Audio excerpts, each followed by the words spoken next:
Wubba lubba dub dub motherfuckers. What is going on, everyone? It is I. It is everyone's favorite jack of all trades, with the foul mouth coming to urban. Welcome back to another awesome fucking video, guys.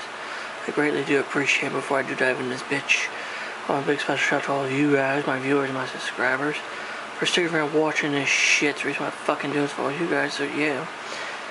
Anyway, you probably can see we have this lovely lady here in front of us. Well, this is the DKM Tirpitz, the sister ship of the Bismarck, and also the lonely queen of the North, as depicted in Azure Lane. I wonder why are we looking at Tirpitz? Well, I got an awesome fucking book I just finished reading, Trump 2024. He fucking won, by the way, so yeah. Yeah, anyway. You can see I didn't have a model of Tirpitz, but I have a model of her slightly older sister, Bismarck. And the reason why, because I'm going to be reviewing this book to you. And it's called The Hunt for Hitler's Warship by Patrick Bishop, award-winning author and historian. Now, the Tirpitz must be destroyed. This is the gripping account of the epic hunt for Hitler's most terrifying battleship, the legendary Tirpitz, and the brave men who risked their lives to attack and destroy the most potent symbol of the Nazis' fearsome war machine. The Tirpitz was the pride of Hitler's navy. To Churchill, she was the beast, a menace to Britain's supply lines, and a threat to the convoy sustaining Stalin's armies. In fact, she was, but she didn't do much of anything. The Tirpitz was said to be unsinkable, impregnable. No other target attracted so much attention. God, that's fucking right. In total, 36 major Allied operations were launched against her, including desperately risking missions by human torpedoes and midget submarines. Those were X-craft. And near suicidal bombing raids. Yet the Tirpitz remained afloat. And fuck yeah, she did. It was not until November 1944 that she was finally destroyed by Royal Air Force Lancaster bombers flown by 617 Squadron, the Dam Busters, in a grueling mission that tested the very limits of human endurance. The man who had led the raid, Willie Tait, was one of the most remarkable figures of the war, flying missions almost continuously right from the start. Until now, his deeds have been virtually unknown. Using his distinctive narrative flair, exclusive cooperation from Tait's family and first-hand accounts, Patrick Bishop recounts the numerous valiant attempts that finally accumulated an extraordinary wartime achievement, the sinking of the Tirpitz. Now, the way this book is set up, it's very well done. It's very well done, and it's, you know, ranks Craig Marine. Of course, your prologue. Chapter 1, The Belly of the Beast.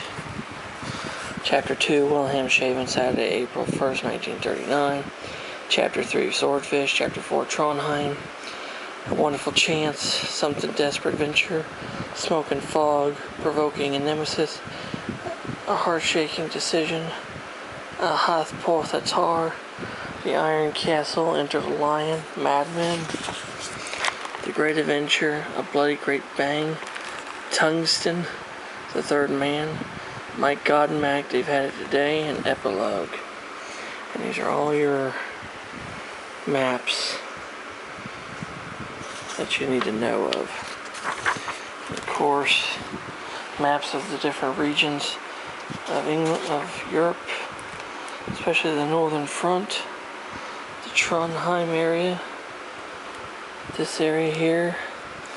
Fattenfjord is right there, and that's where Tirpitz hid. And that little area right there is where she hid most of the time. And here's Tirpitz. Here's the general layout of Tirpitz. pretty basic to the Bismarck. And of course, here's her armament from March of 43. And there's the X-Craft. These are the midget submarines that, that did some significant damage to her. But it wasn't until the Downbusters came with the fucking massive tall boy bombs and shit that really fucked her over in November of 44. But the prologue starts out basically,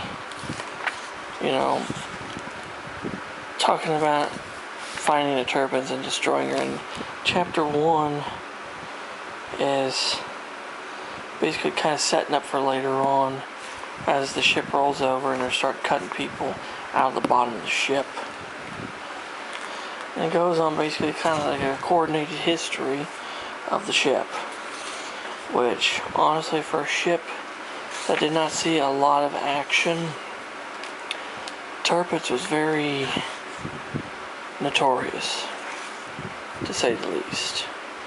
And because the first chapter here, Swordfish, or the very first few chapters here, chapter 3, Swordfish, this chapter deals with actually kind of a general view of the sinking of Bismarck, but the rest of the book deals with the British and they're dealing with how to find and hunt and sink Tirpitz, and also as well as the German sailors and soldiers that were on board the Tirpitz during those long, boring months that led up to eventual disaster.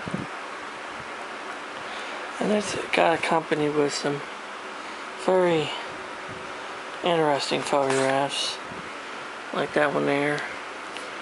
Human torpedo with charioteers. Interior of an X-Craft sub.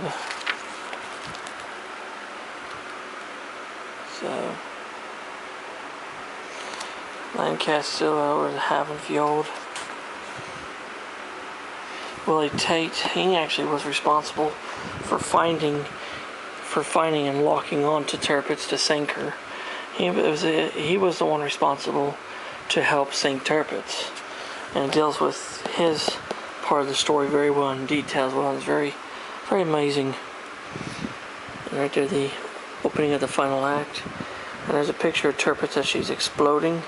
That was taken by a woodcutter looking south from Tromsø. And there's one of Tirpitz's survivors. His name is Klaus Rohwetter.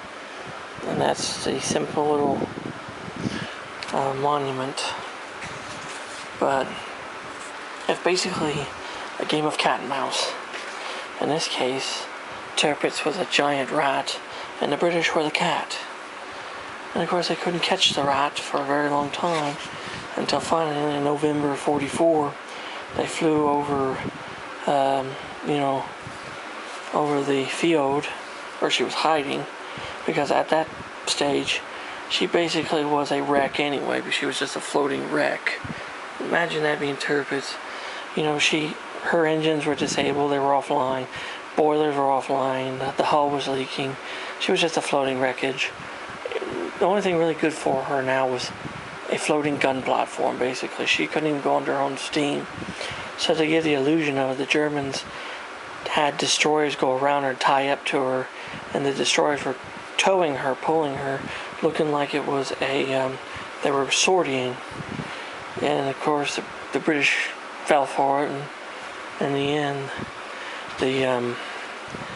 the Tirpitz rolled over and sank in relatively shallow water, but still sank, taking with her most of her crew. But the book is very spellbinding, and once you start reading it, you just don't want to stop. It's very action-packed. It deals with sinking the Bismarck. It deals with the St. Nazaire raid, where they took the USS Campbellton and rammed it into the Normandy dry dock to blow the Normandy dry dock up, so they could not repair Tirpitz. So that dry dock was, null and void to her, all the way to the 36 major operations against her, until finally the Royal Air Force Lancaster dam busters, you know. They came in and dropped a shit ton of tall boys on her ass, and she blew up. This man here is the author, Patrick Bishop. He did a very fantastic job of writing this book. He puts you on the spot. And the way that he wrote this book, it makes you feel like you're actually there.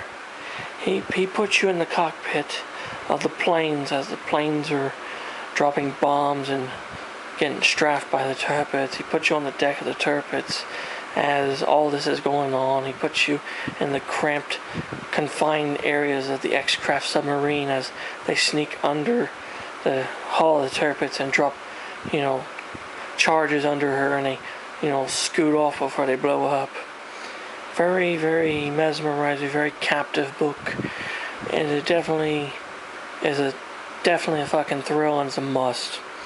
If you love World War II history, you love naval history, and you'll love a really good tactical story with a good outcome for the British, sad outcome for the Germans. I really felt bad for the poor boys. They got stuck inside this iron monster, or steel monster. But it's absolutely fucking fantastic book. The Hunt for Hitler's Warship. 2 fucking thumbs up. I give it 5 stars. Mr. Bishop has wrote a very amazing book. Great book. I recommend this to anyone who loves World War II history, German military history, or just history in general.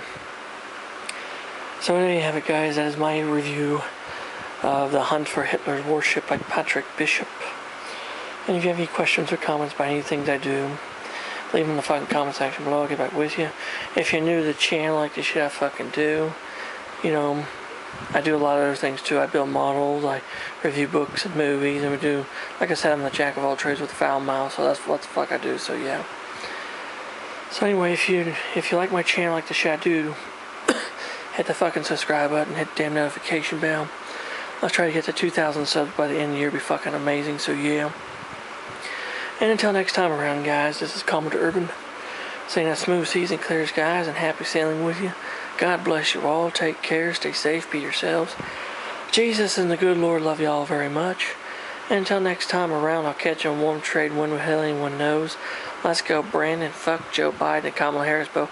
They're fucking out of here, guys, because 2025, guys, Trump's coming back and the country's gonna be great again. So, yeah, baby. Go, Trump, Trump, Trump, Trump, Trump.